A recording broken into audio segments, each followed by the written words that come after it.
నేను తొర్రూరులో నాకు ఇల్లు ఉన్నది, తొర్రూరులో నాకు ఆఫీస్ ఉన్నది.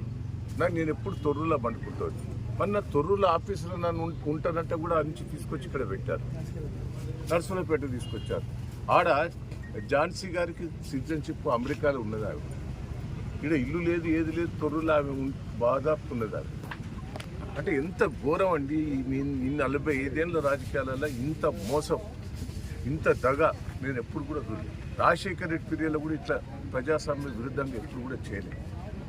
కానీ ఇప్పుడు ఎందుకో ప్రజాస్వామ్య విరుద్ధంగా నాకు రాజకీయాలలో ఈ కక్ష సాధింపులు చేయటం వల్ల రాజకీయాల్లో ఉండాలన్నా తప్పుకోవాలన్నా ఏంది ఇంత గోస ఏందండి? ప్రజలు నాకు పట్టం కట్టారు.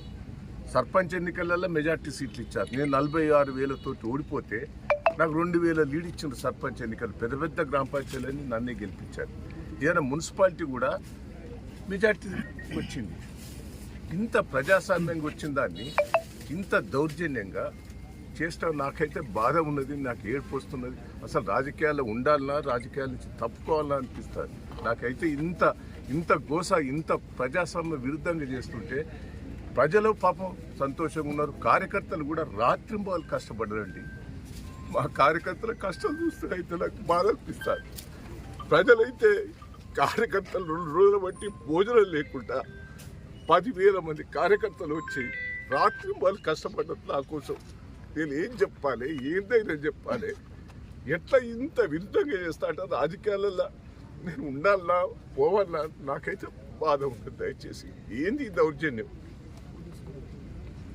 పోలీసు వాళ్ళు కూడా దయచేసి ఇట్లా చేయటం కూడా మంచిది కాదు. కేసీఆర్ని చూస్తే పక్క అభిమానం, మహేంద్రని చూస్తే అభిమానం ప్రజలు. కానీ ఇంత అరాచకాలు చూస్తుంటే నాకైతే ఏమన్నా చెప్పండి. నా కార్యకర్తలకు ఏం జవాబు చెప్పుకోవాలి? కార్యకర్తలకు నేను ఏం జవాబు చెప్పాలి? పాపం తెగించి పనిచేసారు ఈ రోజులు. జై తెలంగాణ.